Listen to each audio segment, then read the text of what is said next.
Կանացի հմայքն ու գեղեցկությունը դարեր շարունակ եղել են պատերազմող երկրների թշնամանքի պատճառը։ Այսպիսի հմայքով եւ կանացիությամբ է օժտված Մարտիկ հաղորդաշարի այսօրվա հյուրը։ Ողջույն, եթերում Մարտիկ հաղորդաշարն է եւ ձեզ հետ է Վաչե Երիցյանը։ Չդավաճանելով իր սկզբունքները, Մարտիկ հաղորդաշարը շարունակում է իր առաքելությունը, այցելելով զորամասեր, ծանոթանալով զինծառայողների առօրյային։ Մեր հաղորդման ընթացքում անակնկալները բազմաթիվ են թե զինծառայողներին, թե հաղորդման հյուրերին։ Այսօր էլ հետաքրքիր պահերը շատ են լինելու, սակայն ամեն ինչից առաջ տեսնենք, թե ով է լինելու մեր այս հաղորդման հերոսը։ Բարև պարոն գնդապետ։ Մարտիկ հաղորդաշարը այս անգամ այցելել է ձեր զորամաս։ Կխնդրեի, որպեսզի մեզ օգնեք, որպեսզի գտնենք Ռուբեն Մանասերյանին։ Մեծ սիրով կօգնենք, կընտառաջենք։ Իսկ կբնութագրեք Մանասերյանին, ինչպեսի զինվոր է։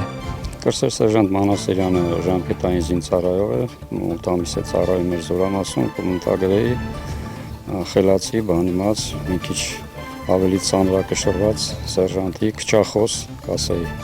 Շնորհակալություն պարոն գնդապետ, կուղեկցեք մեզ։ Մեծ սիրով։ Հրամանատարի օգնությամբ մենք գտանք Ռուբեն Մանասերյանին, ով այդ ժամին հանգստանում էր եւ զրուցում ծառայակից ընկերների հետ։ Կրսեր սերժանտ Մանասերյան։ Ես ինձ մոտ։ Պարոն գնդապետ, գցե սերժանտ Մանասերյան ներկայացրեց ձեր հրամանատարը։ Ձեր կընտրած զինվորը կրսեր սերժանտ Մանասերյանը, խնդրեմ։ Շնորհակալություն պարոն գնդապետ։ Ռուբեն Մարտիկ հաղորդաշարը այս անգամ այցելել է հենց քեզ։ Եվ քեզ այսօր հաղորդման ընթացքում սպասում են անակնկալներ։ Եվ պարոն գնդապետի թույլտվությամբ, եթե թույլ կտաք, մի քիչ շփվենք զինվորի հետ։ Թույլտվություն հարցնելով ծանոթանանք Ռուբենի հետ, հետաքրքրվենք նրա նախասիրություններից եւ պարզենք, թե ինչ ծրագրեր ունի ապագայի հետ կապված։ Ռուբեն, քանի ամիս է արդեն որ ծառայում ես այս զորամասում։ Արդեն կլինի 9 ամսվա ծառայող եմ այստեղ։ Դպրոց, աշխատանք։ Դպրոց սովորել եմ 6 ամիս, Պոլիտեխնիկի ճարտարապետաշինարարական համալսարանում, դիզայներական բաժնում, պետքա գնամ շարունակեմ։ Տանը քույր, եղբայր։ Այո, քույր ունեմ, 14 տարեկան, միայն քույր ունեմ։ Իսկ ինչպես ընդունեց քո 2 տարվա բացակայության խնդիրը։ Բնականաբար ոնց որ բոլոր քույրերը մի քիչ ծանր էին տանում, բայց դե արդեն համակերպվել են։ Հասցրել ես արդեն մի անգամ տեսնել տնեցիներին։ Այո, հասցրել եմ մեկ անգամ տեսնել։ Ինքն արձակուրդ գնացել ես։ Այո, Իսկ ընկերուհի։ ընկերուհի ոչ չունեմ։ Ինչի։ Սպասում եմ բանակը վերջացնեմ նոր։ Ռուբեն, իսկ հեշտ հարմարվեցիր ծառայության առաջին օրերին։ Սուտ կլինի, որ ասեմ այո, sense մի անգամից։ Սկզբի օրերը դժվար էին, քիչ առավոտյան շուտ վեր կացը, բայց գնալով աստիճանաբար sense ասած հարմարվում ես, համակերպվում ես sense։ Ռուբեն, իսկ հեռուստացույց դիտում ես։ Այո, իհարկե դիտում ենք երեկոյան։ Մեր հաղորդման շրջանակներում մենք ունենում ենք հյուր։ Եվ ինչպես որ բոլոր հաղորդումներին, այս հաղորդմանը եւս քեզ եկել է ողջունելու մեր հյուրը։ Գնանք ծանոթանանք։ Ինչպես խոստացանք, այսօր մեզ սպասվում են բազմաթիվ անակնկալներ։ Ժամանակն է գնալ եւ տեսնել, թե ով է մեր այս թողարկման հյուրը։ Ռուբեն, ահա եւ այսօրվա մեր հյուրը սիրված դերասանուհի, հաղորդավարուհի Գայանե Ասլամազյան։ Ես շատ ուրախ եմ, որ մենք ծանոթացանք եւ վստահ եմ, որ դու ինձ կօգնես, որպեսզի ես ծանոթանամ հայ Մարտիկի առօրյային, որովհետեւ առաջին անգամ եմ գտնում զորամասում, իսկ քեզնից պետք է ներողություն խնդրեմ, որովհետեւ դա մասնագիտական է։ Եթե կարելի է, ես վերցնեմ ինձ։ Բացառության կարգով թույլ կտա։ Անչափ շնորհակալ եմ։ Գայանե Ասլամազյանը մեզ վաղուց հայտնի է բազմաթիվ հեռուստասերիալներից, ֆիլմերից, ժամանցային ծրագրերից։ Մեկնաբանել է բազմաթիվ հաղորդաշարեր, նվիրված թե երեխաներին, թե մեծահասակներին։ Արդեն մի քանի տարի է, ինչ եթերում առավոտները սկսվում են հենց Գայանե Ասլամազյանի հետ։ Գայանե, ինչպես որոշեցիք դառնալ հաղորդավարուհի, դերասանուհի, մի քիչ կպատմեք։ Անկեղծ ասած, որոշումը ես չեմ կայացրել, կյանքի բերումով է այդպես ստացվել, ես արվեստաբան եմ։ Ավարտել եմ ինստիտուտը, հետո ասպիրանտուրան եւ կյանքի բերումով այնպես ստացվեց, որ ես որոշեցի իմ մասնագիտությունը համատեղել հեռուստատեսության հետ եւ ստեղծեցի հաղորդում, որը պատմում էր հայրենիքի մշակույթի մասին մանուկներին։ Այդպես մոտ գործեցի հեռուստատեսություն, հետո մեկը մյուսին հաջորդելով փորձեցի սցենարիստի, ռեժիսորի, հաղորդավարի, դերասանի, մամլոքարտուղարի, ռադիոհաղորդավարի եւ տնօրենի եւ մնացի այդ անչափ հետաքրքիր աշխարհում, որից շատ դժվար է կտրվել, բայց չեմ մոռանում ակունքներս եւ չեմ մոռանում երբեւե, որ ես արվեստաբան եմ։ Գայանե, ձեզ տեսել ենք նաև տարբեր ֆիլմերում, մի քիչ կպատմեք ինչպեսի դերեր եք նկարահանվել։ Դերերը եղել են իհարկե շատ տարբեր, շատ սիրում եմ, երբ մարդկանց ժպիտ ես պարգևում։ Ցավոք սրտի այդ ժանրում շատ չեմ նկարվել, բայց որքան գիտեմ, մարդիկ շատ սիրել են այդ ֆիլմը։ Վերջերս աշխատել եմ եւ ներկայացել եմ որպես կապիտան Նարինե Գևորգյան եւ այդ ֆիլմը կարծում եմ շատ շուտով կլինի արդեն էկրանների վրա։ Տեսնենք արձագանքները ինչպիսին կլինեն, շատ սիրում եմ այս աշխարհը եւ հույս ունեմ, որ մարդիկ սիրում են ոչ միայն ինձ, այլ ընկալում են հենց այն կերպարը, որը ես կարողանում եմ մատուցել։ Ռուբենը Գայանեին եւ Վաչեին ուղեկցեց զինվորական կացարան, որտեղ Գայանեին հետաքրքրում էր ամեն ինչ, անգամ փոքրիկ մանրուքները։ Շատ լավ, ամեն դեպքում ինձ հետաքրքիր է, որովհետև պատերի վրա ինչ-որ բաներ կան, փաստաթղթեր։ Սա ձեզ համար, բոլորիդ համար կարևոր ինֆորմացիա է։ Իհարկե։ Ասում է թե ինչպեսի հանդերձանք պետք է մենք հագնենք ըստ եղանակների։ Իսկ սա ինչ է, նման է բանտախցի։ Այս ամեն զինանոցն է, այստեղ են գտնվում մեր զենքերը, զինամթերքները եւ զինամթերքի արխերը։ Իսկ քո զենքն էլ է գտնվում այստեղ։ Իհարկե, իմ զենքն էլ այստեղ գտնվում, AK-74։ Անկեղծ ասած, ես չգիտեմ ինչի մասին է խոսքը, բայց որ ասում ես ուրեմն դա բան։ Երկհարկանի մահճակալներ։ Ես կարծում եմ, որ սա խնդրեմ է, որովհետև երբ մենք փոքր էինք եւ մենք հանգստյան տուն, ես եւ եղբայրս միշտ կռվում ենք, թե ով է վերևում քնելու, իսկ ով ներքևում։ Այստեղ նման խնդիր կա։ Դա խնդիր չէ։ Տեղերը բաշխվում են ըստ հասակների եւ հերթականությամբ։ Ես ուզում եմ հասկանալ բոլոր զորամասերում բոլոր կացարանները նմանատիպ են։ Օրինակ մեր զորամասում երկհարկանի մահճակալներ չկան։ Մահճակալները մի հատ այսպես շարված են իրար կողք եւ բավական քիչ քանակությամբ։ Ես իհարկե ինձ թույլ չեմ տա նայել թե դուք ինչ ունեք ձեր պահարանում պահած, բայց շատ շնորհակալ կլինեի, եթե պատմեիք։ Իսկ ննջարանում Գայանեին հետաքրքրեցին պահարանի վրա դրված գրքերը։ Մասնագիտության բնույթից ելնելով նա ուղղակիորեն չէր կարող անտարբեր անցնել դրանց կողքով։ Այնքան հաճելի է տեսնել, որ ձեր պահարանում գրքեր կան եւ սա ինչ է։ Նարդոս։ Նարդոս։ Դու ես կարծում։ Այստեղ կա գրություն։ Սա նվեր է։ Որ ճիշտն ասեմ, սա իմը չէ։ Մենք փորփրել ենք ուրիշի դարակները։ Ինչ ամոթ։ Պետք է ժամանակին ասել։ Իմ դարակը բաժանված է երկու մասի, այդտեղ երկու հոգու էլ, այսպես ասված, դա ընկերոջս գրքերն է։ Այսինքն մենք կարող ենք շատ վատ չզգալ, մեզ շնորհակալություն։ Տեսա երկու գիրք, այսինքն մեկը հաստատ քոնը կլինի, զինվորի աղոթագիրք։ Անկեղծ ասած, ես չգիտեի, որ կա նման աղոթագիրք։ Լավ, ես առաջարկում եմ նստենք, զրուցենք իրար հետ, ինչ կասեք։ Իհարկե, ես միայն եւ միայն կողմ եմ։ Բայց ես կրկին ներողություն եմ խնդրում, որ ստանձնել եմ քո դերը։ Իհարկե ես Յուրի կարգավիճակում եմ եւ կաշխատեմ չափերս ճանաչել։ Դուր, ես արդեն ուզելու էի բարձրախոսը։ Ինձ ամենայն անկեղծությամբ հետաքրքիր է, որովհետև մեր երիտասարդները կարծես թե պատրաստ չեն նման կյանքի։ Եվ երբ գալիս ես այստեղ, միանգամից ինչ-որ փոփոխություն է լինում։ Ժամով արթնանալ, ժամով պարկել, հաց ուտել, անգամ տեսնում ենք, որ պարագաները, անձնական պետք է դասավորել այնպես, ինչպես կանոնակարգն է ստիպում, դժվար չի։ Իհարկե, սկզբում դժվար է լինում, դու լրիվ ուրիշ կյանքով ես ապրում, այսպես ասած, գալիս ես այստեղ լրիվ ուրիշ կյանք ես տեսնում։ Այստեղ այնպիսի կարգ ու կանոն է, որ օրինակ երբ դու վերադառնաս տուն եւ քույրիկդ լինի քո կողքին, դժվար թե ինքը կարողանա իր սենյակում այնպես պահել ամեն ինչ, ինչպես այստեղ է։ Կզայրանաս, թե կհասկանաս։ Որ ճիշտն ասեմ, հիմա չեմ կարող այդ հարցին պատասխանել, երբ որ գնամ, այդ ժամանակ իմանամ։ Եվ տեսնում եմ քեզ, որ դու այսպես դրսևորում ես քեզ որպես հայ զինվոր, բայց բնականաբար դու էլ տղա ես, չէ՞, տղայական բաներ անպայման եղել են, կռվել ես փոքր ժամանակ։ Այո, իհարկե։ Իսկ ստեղ Այստեղ ոչ, այստեղ չենք եկել մեկս մեկի հետ կռվելու, այստեղ բոլորս եկել ենք միասին ծառայենք եւ հարկած դեպքում կռվենք հակառակորդի հետ։ Ես լսում եմ շատ լավ պատասխան, բայց ես գիտեմ, որ դուք տղաներ եք բոլորը եւ բնականաբար լինում են խնդիրներ։ Ինչպես եք հարթում այդ խնդիրները։ Այդ խնդիրները պետք է հարթենք միմյանց հետ հասկանալով, խոսալով, այդպես էլ հարթվում է եւ մոռացում գնում է։ ուղղել, բայց վստահ եմ, որ տղաներ կան, որ սիրահարված են, նշանադրված են եւ բավականին մեծ խնդիր է, չէ, հեռավորության վրա։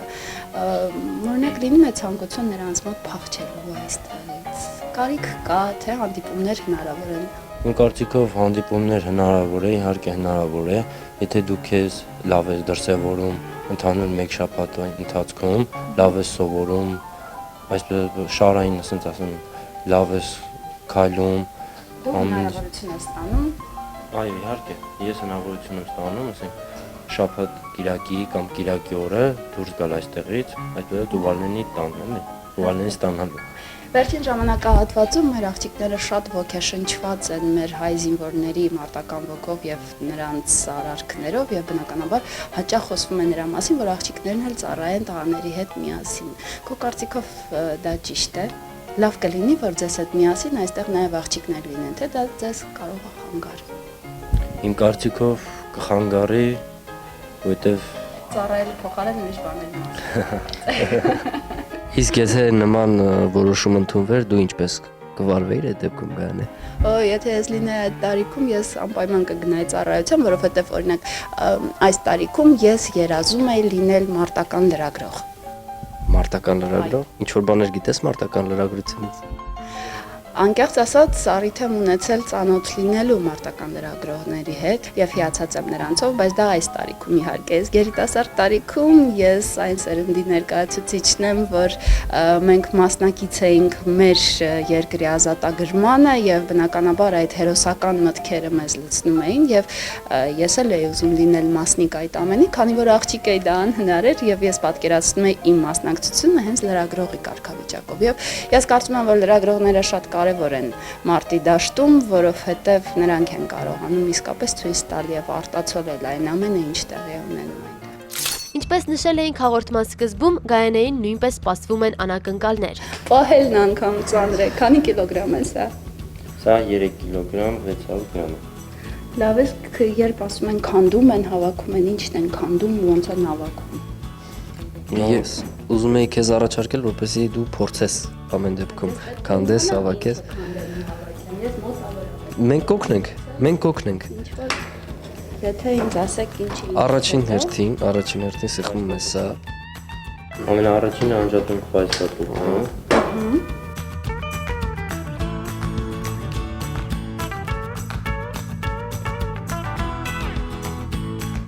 Գանը երբևէ կպատկերացնեիր, որ մի ամբողջականություն կազմող այս զենքը այսքան մասերի կբաժանվի։ Ну, ես պատկերացնում եմ, որովհետև ֆիլմերում իհարկե տեսել եմ այս ամենը։ Գանը իսկ դու երբևէ կրակել ես։ Այո, ես կրակել եմ, բայց իհարկե ոչ նման զենքերից։ Ես ունեմ եղբայրներ, ովքեր ծառայել են։ Ավելի վտանգավոր տիպի զենքերից ես կրակել, այսինքն։ Երևի։ Բայց կրակել եմ, այո, եւ ված չէր ստացվում ժամանակին։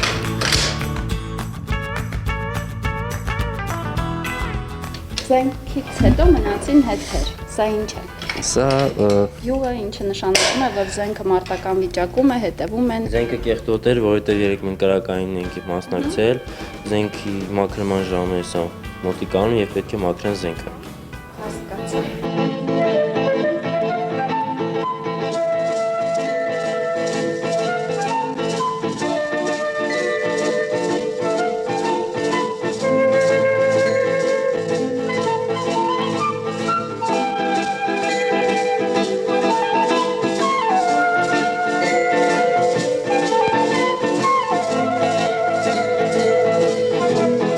Դրոշակները նշանակություն ունի կարմիրի ու դեղինի մեջ։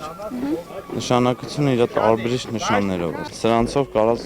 հրամաններ տաս, Եթե նկարված է մարշ եւ նկարած է ներքև, նշանակում է, եթե այսպես արեցիք, բայց դա նշանակված է դեղին դրոշակ։ դեղին։ Եթե դեղինով այսպես արեցինք, նրանք կգնան։ իսկ Եթե երկուսը այսպես շարժիչը անջատիր, այսպես։ Ինչի շարժիչն են անջատում։ Տանգի եւ ՀՄՄ-ի։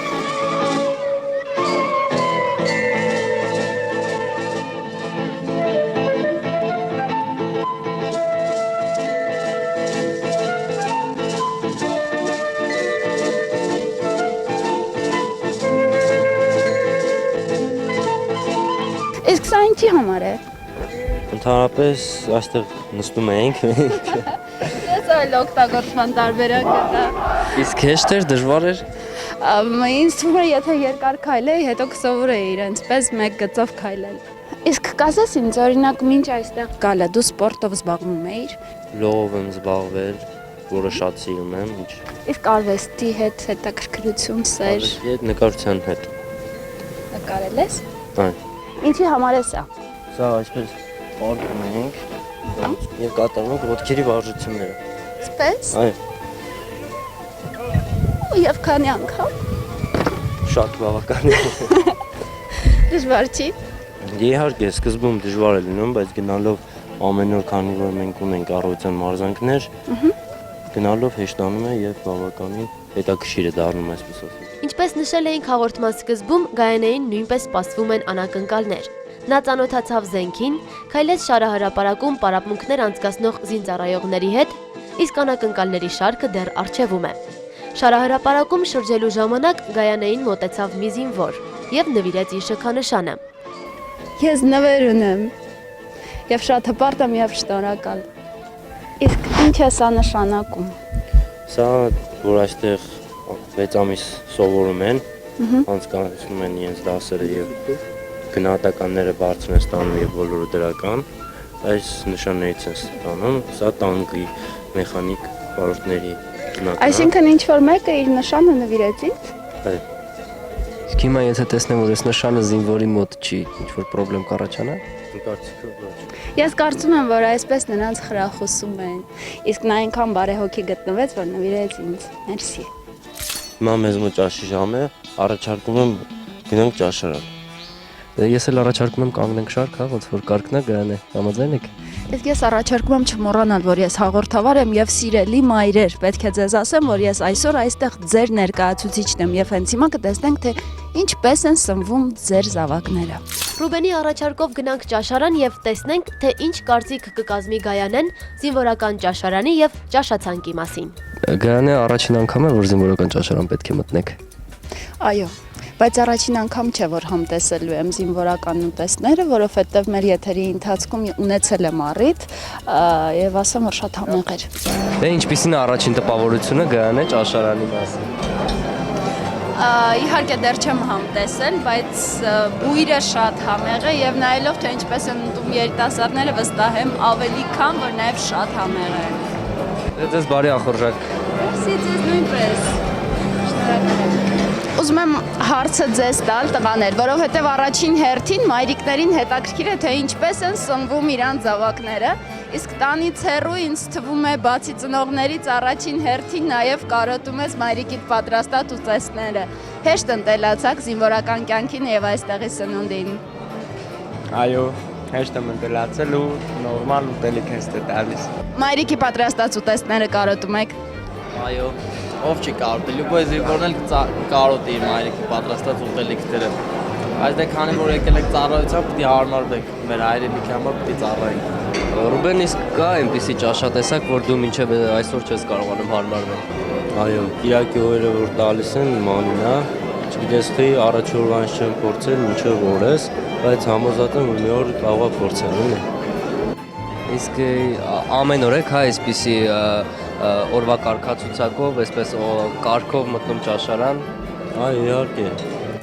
Ահա եւ եկավ երկար սպասված անակնկալի պահը։ Դատելով Գայանեի հագուստից հասկանում ենք, որ նրա գործն այժմ այդքան էլ հեշտ չէ։ Դժվար է պատկերացնել Գայանեին այս հսկայական, փոշոտ, աղմկոտ հետևակի մարտական մեքենայի մեջ։ Այնուամենայնիվ մենք ունենք այդ հնարավորությունը։ Տեսնենք Գայանեին նաև այս իրավիճակում։ Սարսափելի նեղ տարածք է, բայց անչափ հետաքրքիր։ Այստեղ մետաղի հոտ է, շատ ուժեղ, յուղի հոտն է, վառելիքի հոտն է, ամեն ինչ երկաթյա է, անգամ նստարանս։ Եթե լինեմ ձեզ հետ անկեղծ, ասեմ, որ ինձ այստեղ ամեն բան հետաքրքիր է եւ ես ամեն ինչ ուզում եմ ձեռք տալ։ Տեսեք, այստեղ միացնել, անջատել, նշաններ կան եւ այնքան եմ ուզում, բայց ինձ արգելել են։ Նախապես իմանալով, որ կանայք ամեն ինչ փորձարկում են, ինձ միանգամից արգելեցին։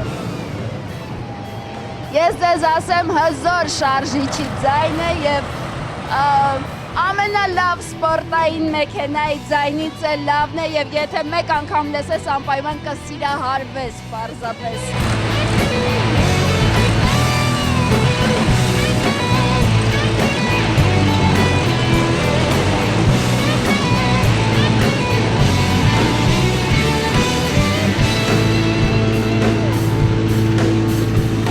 Աստիկ զգացողություն է։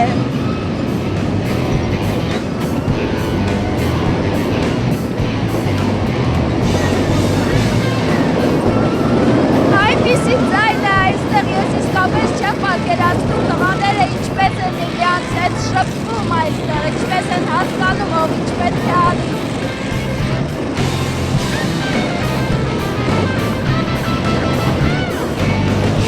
Եվ նախքան այստեղ նստելը զինվորներից մեկը ասեց, որ շատ փափուկ մեքենա է, այնպես հեշտ է կառավարվում եւ ղեկավարվում եւ այնքան փափուկ է, որ ոչինչ չես զգա։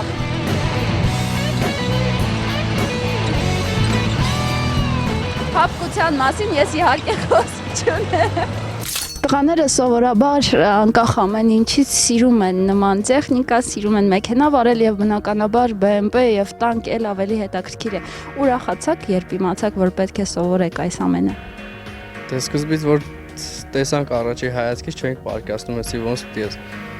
14 օրնանոց տեխնիկան տեղից շարժենք, հետո տենց սովորելու ընթացքում արդեն առաջի վարումը կատարելուց մի տեսակ ավելի հաճույք է զգում ես այդ ամեն ինչը իր դրդոցս ասած չէ՞ դու ոնց որ զինվորի հոգի մեջ է դառնում է։ Ինչ հաճելի է, կարծես թե ամբողջ Հայաստանից այստեղ եք հավաքվել բոլորդ, BMW եք վարում, սովորում վարել, հա։ Ճիշտ այդպես լավ է հնչում պատասխանը, որքան ժամանակ է որ սովորում եք։ Մի ամիս կես։ Շատ ուրախ ենք ձեզ հետ ծանոթանալ, ձեր անունը Ժաննա։ Ժաննա, մենք եկել ենք այստեղ եւ ես անընդհատ տեսնում եմ մեր ապագա հերոսներին, մեր երիտասարդներին, ովքեր սովորում են այստեղ, բայց դուք առաջին կինն եք, ում ես տեսա համազգեստով, ինչ եք դուք այստեղ անում։ Ես այստեղ եմ որպես հերթապահ հանդիսանում եմ գումարտակի սանհրանգիչ եւ բոլոր նրանց գործնական պարապմունքներին ես ներկա եմ լինում։ Երիտասարդները անընդհատ փոխվում են, 6 ամիսը մեկ նոր երիտասարդներ են գալիս, ինչպիսին է մեր սերունդը։ Շատ ուժեղ եւ ոչինչից չեմ վախենում։ Ահա եւ եկավ Ռուբենի համար երկար սպասված պահը։ Նրան հայրենիքին մատուցած ծառայության համար շնորհվում է հնգորյա արձակուրդ։ Ծառայում եմ Հայաստանի Հանրապետությանը։ Ես շատ ուրախ եմ, որ հնարավորություն ընձեռվեց, որպեսզի դու գնաս տուն, իսկ տուն տանելու ենք քեզ մենք։ Մարտիկ հաղորդաշարը այս անգամ էլ թակեց մի ընտանիքի դուռը, իր հետ տանելով իրենց զինվոր տղային։ Ռուբենենց տանը մեզ դիմավորեցին նրա ծնողները, քույրիկները եւ տատիկը։ Իսկ վերջում հետաքրքիր է լսել հաղորդման հյուրի Գայանե Ասլամազյանի տպավորությունները անցկացրած օրվա մասին։ Գայանե մեր հաղորդաշարը կարծես մոտեցավ իր ավարտին եւ կուզեի մի քիչ կիսվեր տպավորություններով։ Պետք է ասեմ, որ անսահման շնորհակալության զգացմունք ունեմ, շնորհակալ եմ, որ ընդհանրապես գոյություն ունի այս ծրագիրը, այս նախագիծը, բոլոր նրանք, ովքեր աշխատում են այս նախագծի վրա, շատ կարևոր է այն, կարևոր է ոչ միայն զինվորների համար, շատ կարևոր է մայրերի համար, որոնք սպասում են իրենց զինվորներին եւ ընդհանրապես քաղաքացիական կյանքով ապրող յուրաքանչյուր հայի համար կարևոր է իմանալ, թե ինչպես է զգում իրեն զինվորը։ Այն զգացմունքները, որ ես ապրեցի այսօր, իհարկե ամենաբարձր շնորհակալական խոսքերի են արժանի, շնորհակալ եմ, որ այս հնարավորությունը ինձ ընձեռեցիք։ Մարդկային առաքելություններից ամենավեհը թերևս հայրենիքի պաշտպանի, զինվորի առաքելությունն է։ Իսկ մեզանից ամեն մեկը իր մասնագիտության զինվոր է։ Եթերում Մարտիկ հաղորդաշարներ եւ ձեզ հետ է Վաչե Երությանը։ Ծառայում եմ Հայաստանի Հանրապետությանը։ Հոգիս աստծուն պատիվս ինձ, զենքս որ դուս իսկ սերս մայրերին կտամ, ապարթայած բարի ժգիտ, վերջին խոսքեր պատիվ ունեմ, բիբլիական մասիսի պես, դուք միշտ հզոր հայոց բաներ պատիվ ունեմ։